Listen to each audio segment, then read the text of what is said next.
All right, Tiffany, thank you so much for joining me today. I'm excited to have you here. I'm excited to have you tell your story about how you got to where you are today.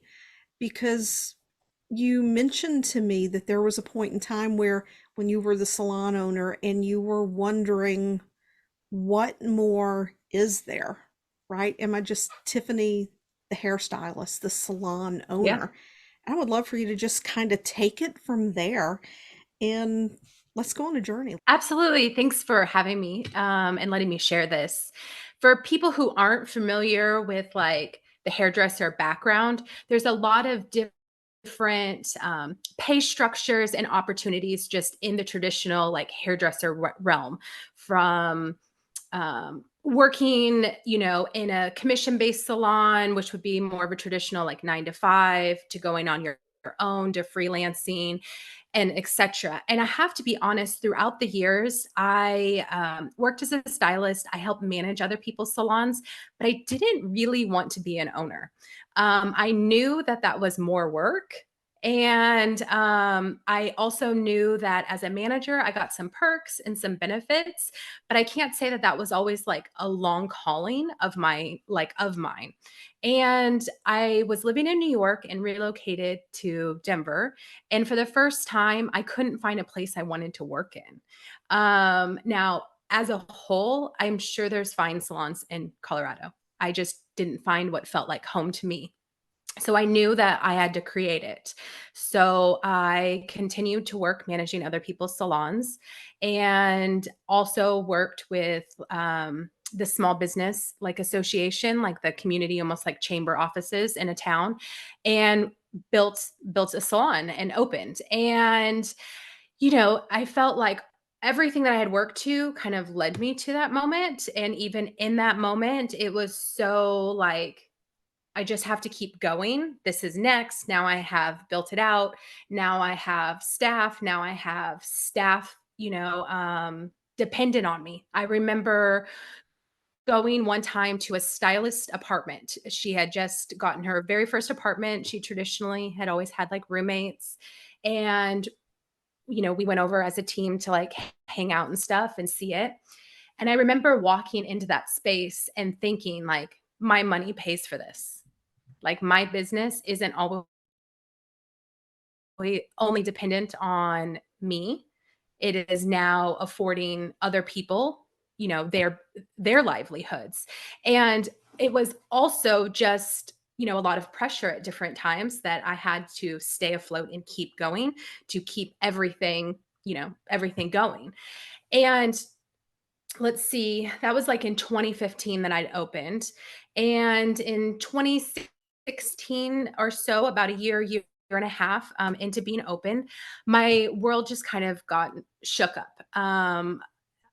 I had always had a thriving business, but for the first time, my personal life was requiring me to show up in a way that I didn't know how to, and I didn't have the time to show up for it.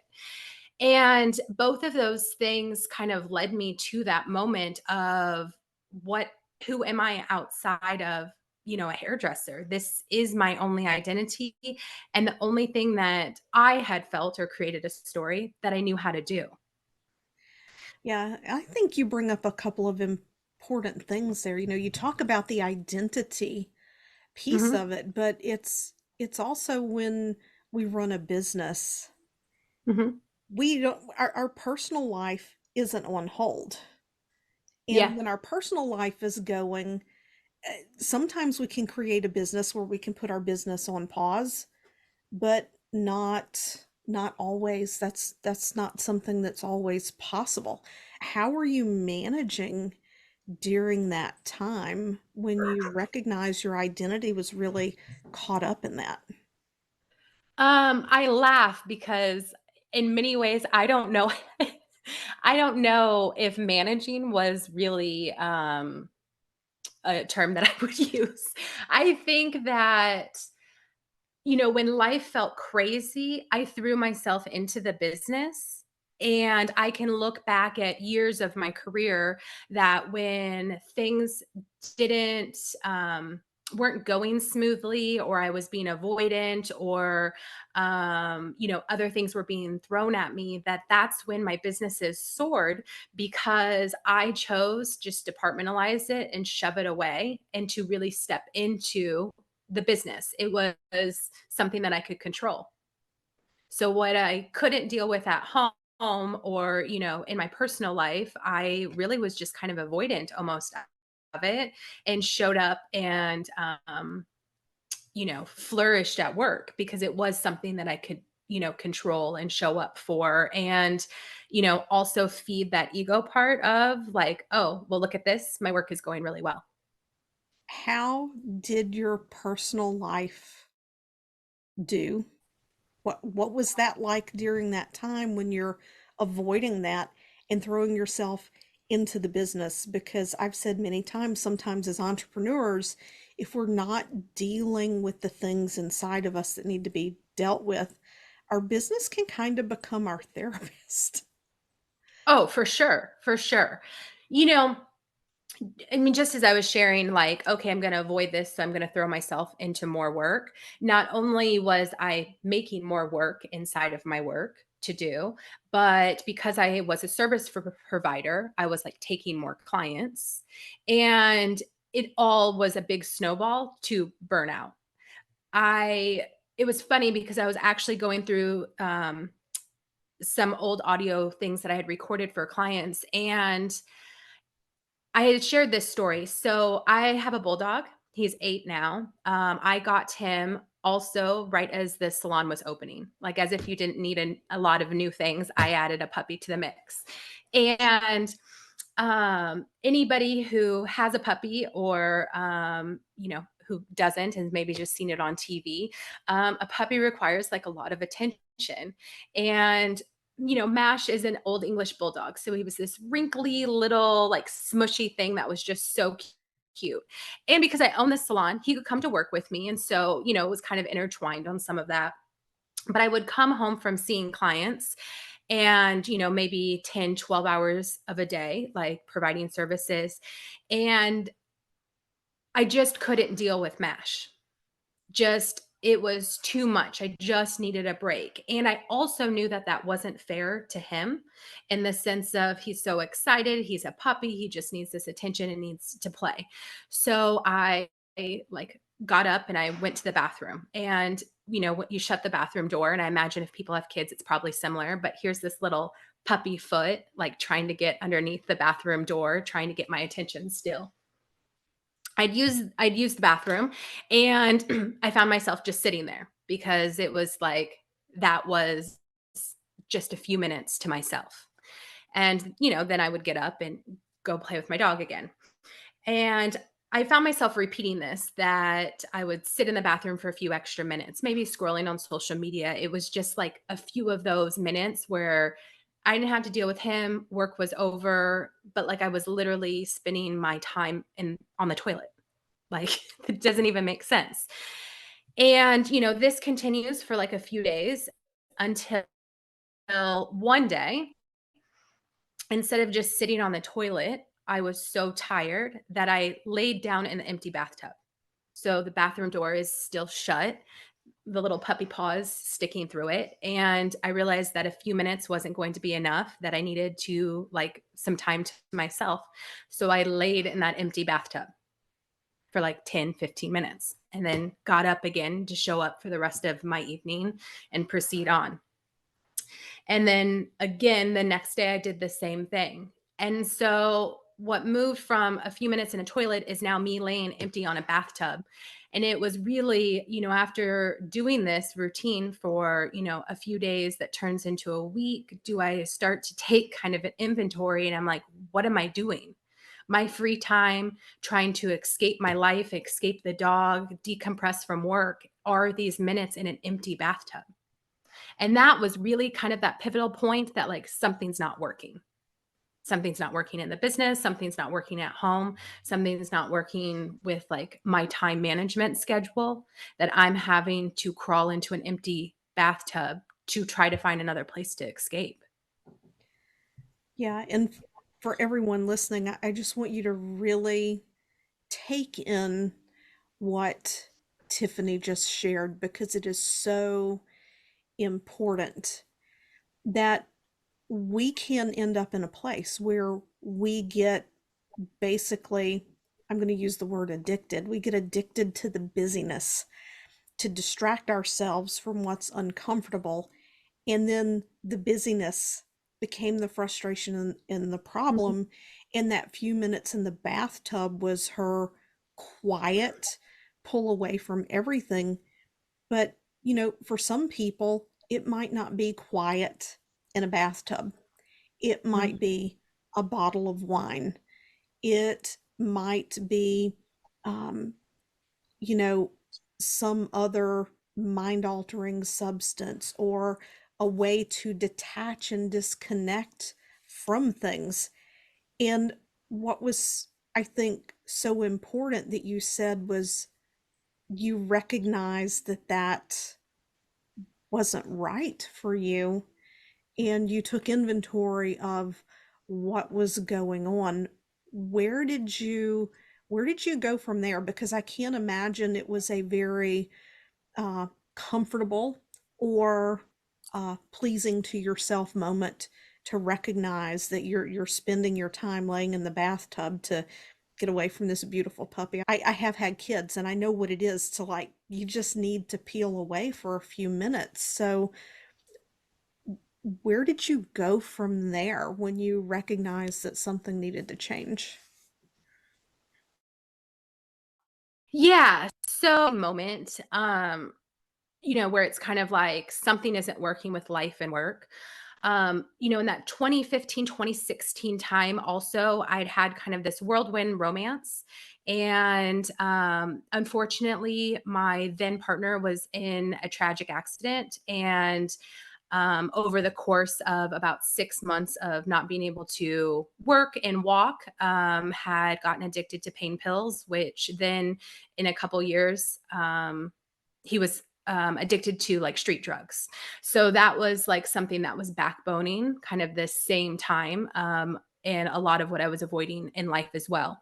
So, about the same time that the bathroom moments are happening, him and I also end up in a um, like a therapy office for friends and families of, addiction and stuff. And it was there that this woman had asked me, like, what do you want? And I am assuming because we are there for my partner's addiction that that's what we want to talk about. So I'm going to talk all about him. And she really forced me to look at myself and kind of take responsibility, not for that situation, but in the sense of what do I want and what can I be responsible for? And when I started to talk about things that I felt like I wanted, it was more about a quality of life. And regardless of the outcome or what would happen, over the years with him and I, it was the first time that I really started to look at who was I besides work. I'd throw myself so much into work and that was my only identity. So even when somebody asked me like, what do you want? It sounds so simple, but like I literally could not answer it. And, at the same time as, kind of happens when people are starting new businesses or big life changes, I also didn't have a lot of extra money. The business, but I was pouring everything back into the business. I had a partner not living at the house, so I was picking up full of the household responsibilities. And people are like, "Oh, self care, go do things for yourself, or go try this new hobby or this new class." And to me, all I could see was like dollar signs and a point that things were very tight. So it was like, how do I start to dissect who I am or even develop a relationship with myself, something that, looking back at now, I had avoided so long in life. How do I even give myself permission to look at myself and to, start dating or nurturing a relationship? I think when we think of relationships, people can think of like, oh, modern dating, like on an app, swiping, and then we have some communication, and then we're dating, you're moving in, you're all of these like stages, but I had to start treating myself the same way and getting to know myself outside of work, getting to know things that I liked or didn't like. And though I'd always, throughout the years and even in this like, heavy moment, like I had enjoyed life, but I also was just going through the motions of it. So how do I really like own it and get to know myself and start doing things again just for myself? Yeah, you mentioned you were seeing dollar signs talking about self-care. So for people who might find themselves in a similar situation, getting overloaded with the same advice, like where did you start? What's one or two things that you did that started to maybe crack the door open for you? Yeah, absolutely. So, first of all, I've recently just moved as well, like in the last like couple of weeks, and I think getting to know the area that you're in, and even for people who have lived somewhere for a long time, have you ever really gone to that zoo or that museum or that coffee shop or popped into that little store? Like getting to know that area or neighborhood, the work neighborhood, maybe museums, zoos, all of that usually have free days. Is that something that you can take advantage of? A lot of times, like Eventbrite, not even knowing, but you can just go on there and search for a free event. Maybe it's a community event that's online, or maybe it is something like in person. And for the people who are like, "Oh, I don't like those things," like, I get it. There's things I don't like either, then don't do it and find something else that you do like. I like walk a lot. So is there a podcast that I can listen to and walk? If you are not into podcasts, I will even sometimes listen to Netflix on my phone and not pay attention to the screen. Depending on what you're watching, like, you can do that. A lot of the, like, reality TV shows, do we actually need to see it? Maybe it's learning to cook a new recipe. I love Asian food, so I go to an Asian market. Maybe I ask a question. Maybe I know ahead of time. I made like learn to make spring rolls. Then let's make dessert ones. These are things that it's fun and it's curious in my mind. It's something that I want to do, but it's also like childlike, but it's feeding and nutrients to myself. So we've kind of like full gamut around. Yeah. Like, if I could I think just telling people expensive would be, like, my one underlying mission. And I come from luxury high-end hair services, like, of course it's expensive, Yeah. Yeah. but just what are some other things that we can do, that don't cost that? Yeah. So what were your next steps once you began to really lean into what you wanted? Because I know that a lot of what you do now is not directly salon management anymore, right? I mean, you've done a lot of different things. I've So, pivoted a lot the last few years. and that's okay. Yeah. That goes back to that being childlike and Mhm, finding what feels good. I think so many people end up unhappy because they go and they get an education or they learn a trade or a skill. And once they've invested that time and money in that education and training, there's this belief that somehow you have to stick with it your entire life, mhm, which thank God that's not the case. mhm. Yeah, I think it's hard when there's kind of expectations of what people assume and want you to do things. um, for me, that once all of these things were kind of coming to play, I had also realized I created a business that required me to work behind a chair all the time to make money. So it was about finding a way to scale myself back out of the business. So the first jump, I went from like 55, 60 hours a week to like 30 hours with clients. That's almost half. That was huge. I was in a position that I could give staff some of my clients. I was in a position that, managing salons that I knew how to readjust my schedule to make that happen. And I started to focus on what in my business was rinse and repeat. How can we get social media, a system and a process that I don't have to do it? How do we learn to order supplies so I don't have to do it? How can we take everything that I've been doing that had been stuck in my head for years and allow somebody else to do it, to automate it, to, find another solution that didn't require me? Because I was really starting to try to buy my time back so that I could go do more of other things.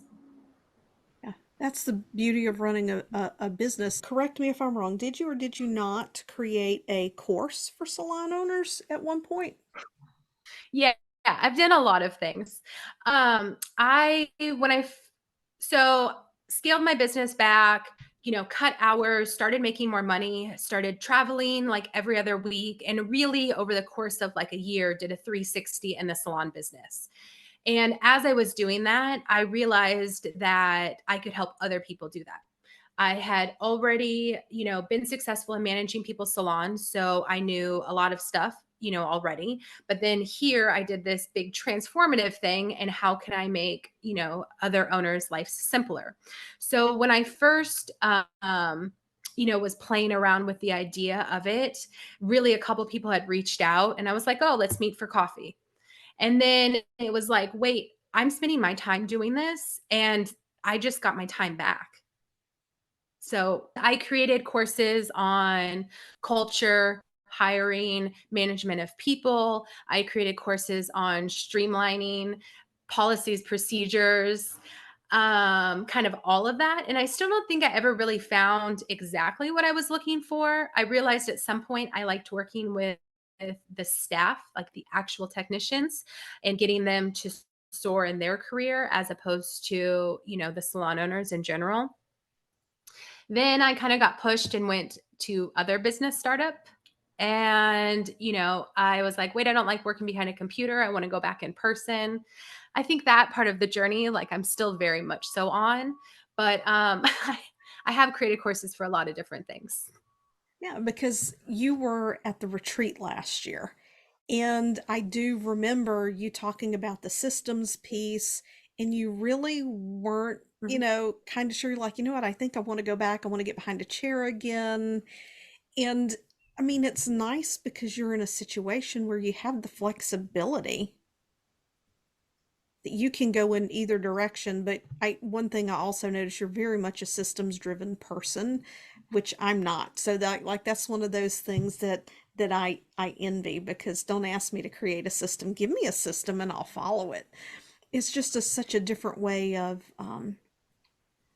thinking. So would you be open to sharing a little bit more around um, how you handled really not being caught up in that doing that you were in the business? Because yes, you dialed your hours back, yes, you did the courses, you have that flexibility, but that can be challenging for us to do if we're not really addressing the underlying piece. So I recognize that it started in that therapist office with what you really Mhm. want and giving yourself Mhm. some self-care, but I think you and I both know, like, it takes more than that to really evolve as a person. And I think that all entrepreneurs who stay in business long enough, it becomes a personal growth journey.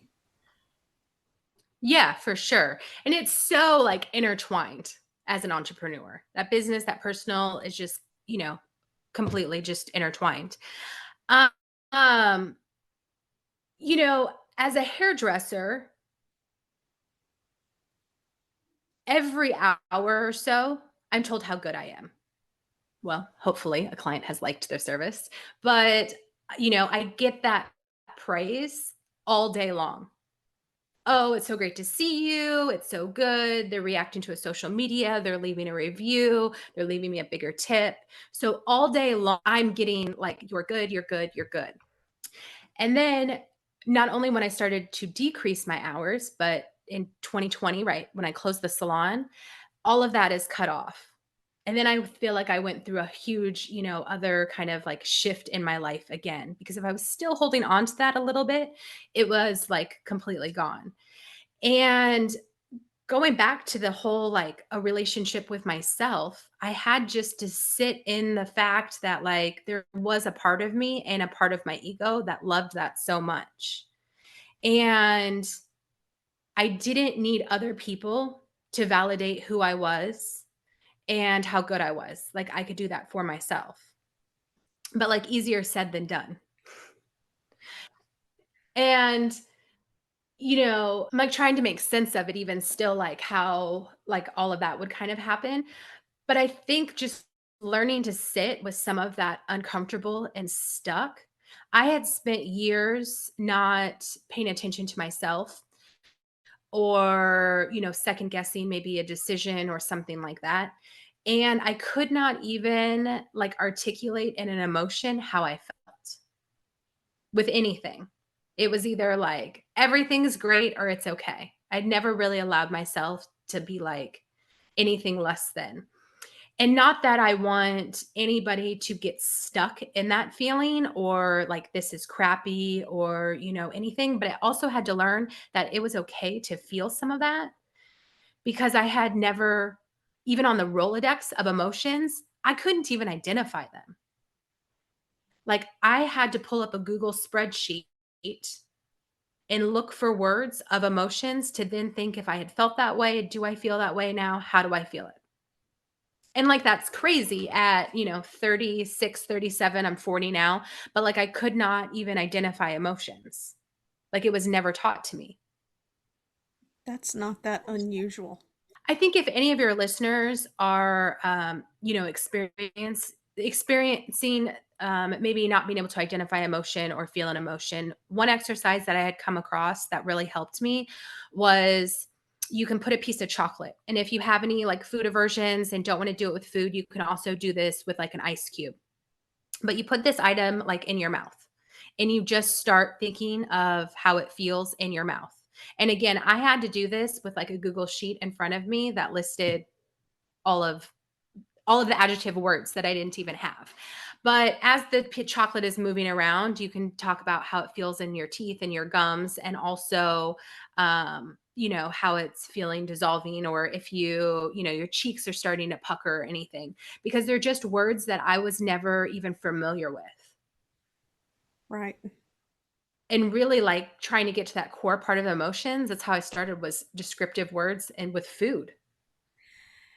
Yeah, I've heard of people saying before that, they would Google a sheet, and a Mhm. list of words of emotions to begin to define what they feel. And I want to piggyback on that a little bit because I hear a lot of people, the word they use to define their emotions is they just feel less than. They can't put their finger on what it is, they just feel less than good. And as women, in my experience, doing the emotional and insight based work that I do in hypnosis, a lot of times we will mask certain emotions because we're taught that we shouldn't be angry, how we're expected to act. So a lot of times we'll believe that we're feeling sadness. And what we're doing to alleviate the sadness causes frustration because it's not working when it's Mhm. actually anger underneath the surface. We're angry. We're irritated because something wasn't fair. And it comes across as sadness because what we have lost is our power to speak up, our power to be heard Mhm. and to be seen. And so that's what we've lost is our visibility. And I think really since the pandemic hit, I've seen a huge shift in women in business and women online and some men too, um, in really allowing ourselves to be seen, to be heard. And I imagine that must have been something really empowering for you to be able to articulate what you were actually feeling so you could do something about it. Absolutely. And, when I talk about like, oh, I threw myself into work because I didn't want to deal with my personal life over the years, After I closed everything down and was trying to transition, I kept saying I was trying to recreate the feeling of the salon. And I was saying that for like years. And I was like, okay, so what does that actually mean? As a guest coming in, like, okay, you're welcome, involved, invited, like whatever. But then I started to reflect back on what that meant to me. And in that space, it was the empowerment that I had given myself. It was because I had a voice in work, but not at home. So in work, I felt that I could speak up, I could question things, but I didn't ever feel that I had that at home, for a multitude of different reasons.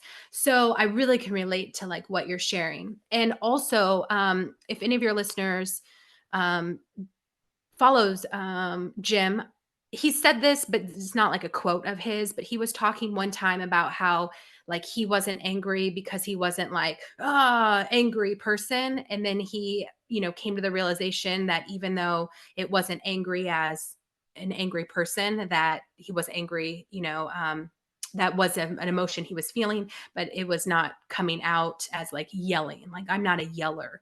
So I, agree with what you were sharing earlier. Like, I never thought that I was like angry or something, but then I look back at times that I felt very angry that I didn't have a voice, or maybe I didn't use it, or it just was coming out in another emotion, like you were saying.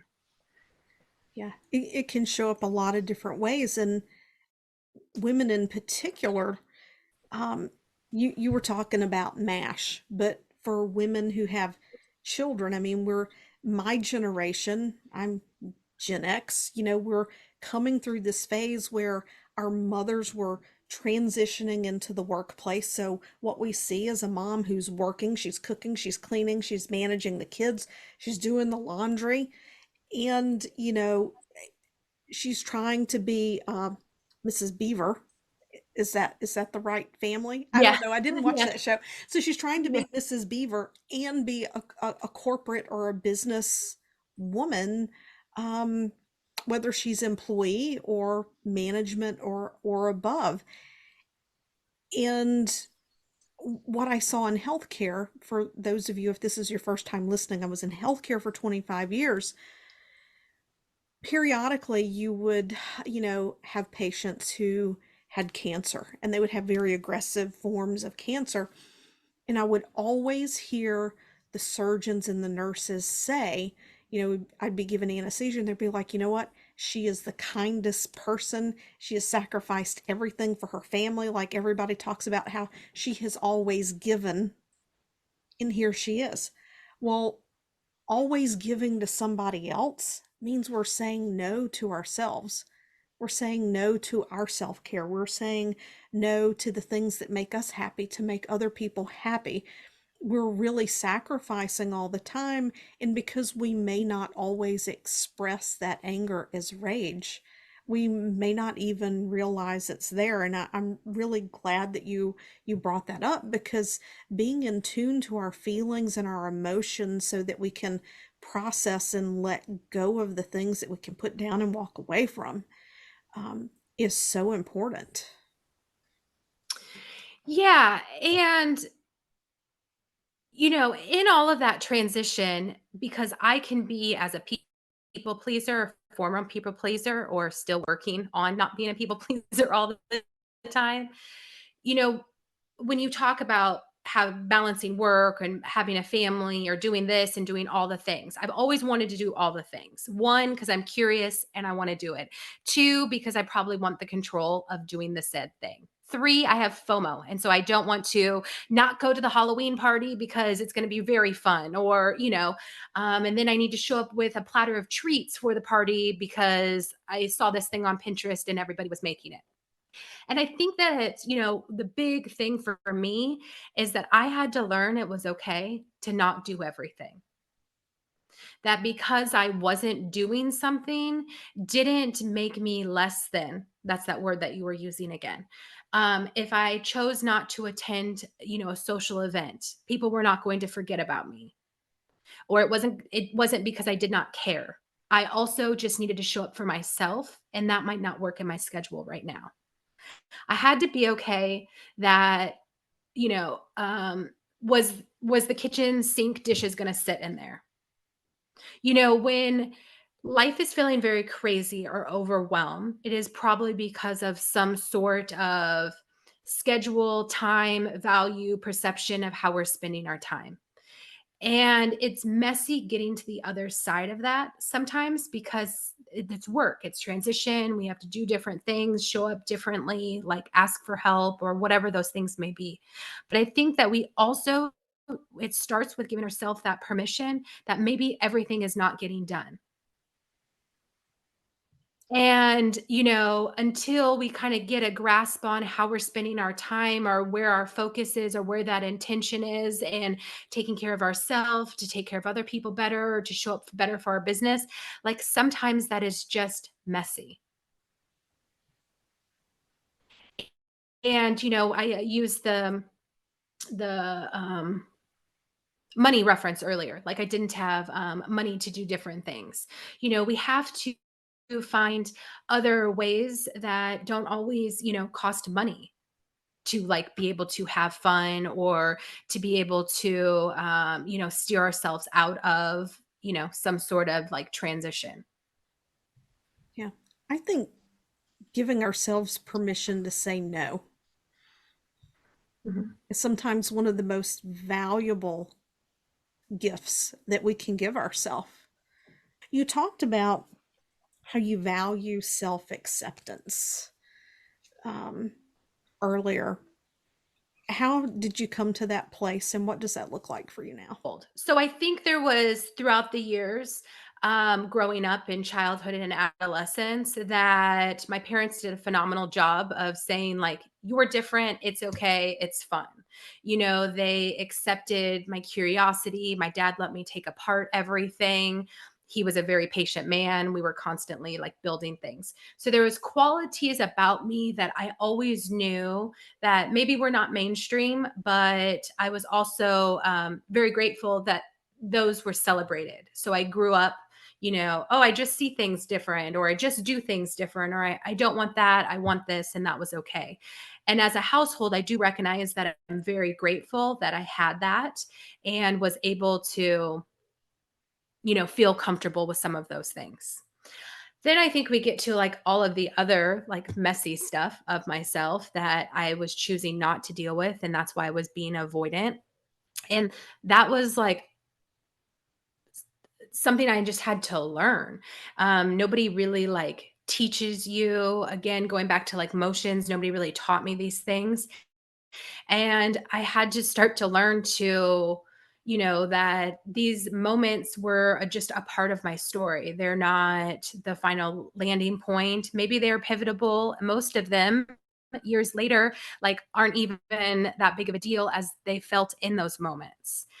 But, you know, trying to feel like that I had to do it all and what I wasn't doing was wrong, or because I didn't have things were wrong, or I was failing, at different points in times. It brought a lot of shame, to different parts of me. And, oh, I will tell this whole side, but I won't show this. Or, just these kind of different, that there were pieces of me I wasn't even accepting of and had to come, kind of to terms with. And I think a big thing that's really helped me with that, I mean, honestly, is like the power of like books, YouTube, social media, because it was an opportunity for me to see other people's stories and people's stories that, were grand and they had accomplished things or changed the world or even just grew a successful business, in different ways, shapes, or form. And then they had this piece of them that was similar to my story. You know, um, I like struggled with, I had like my own struggles with addiction when I was like 18, 19, 20. And for a long time, like I never told anybody about that or anything in that kind of realm because I wouldn't want you to think differently of me. And then once we got like 10, 15 years, and I'm like, oh, yeah, that's happened to me because why does it matter? It does not define who I am. I didn't feel like, you know, um, held down by it or anything. And so I really I think that's why I like to share my story so much, because if somebody can see something in my story at some point in time and I can say, look, I'm here and it's okay. Or look, I'm here and I'm a different person.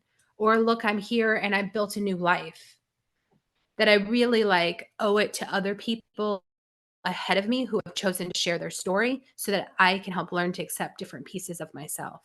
I think that's like the first part of it. Yeah, and I love that because I think you talk about YouTube, the podcasts, the books. You went seeking because you realized there had to be something better. Yeah. Was there ever a point where you, before you reached that, was there ever a point where you thought, is this all there is?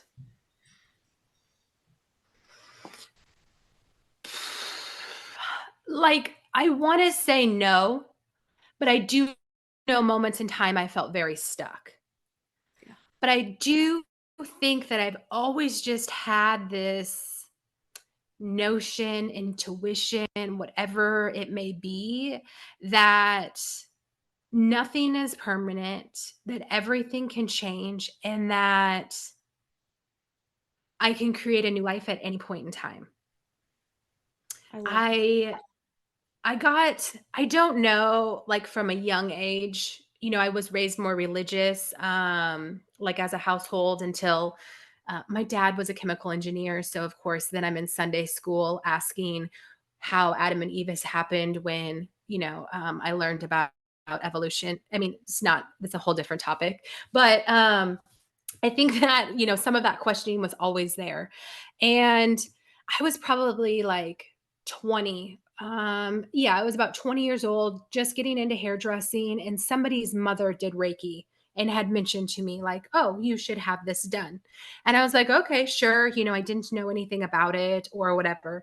And that woman also gave me the book, The Secret, and all of that, kind of like started that spiritual relationship that has, grown throughout the years, that really started when I was, I think you're right in the sense of there was always something that I was seeking. I do have to like backbone it a little bit, that I also have to give myself some grace, that I don't need to be seeking something all of the time. I think that's a great point.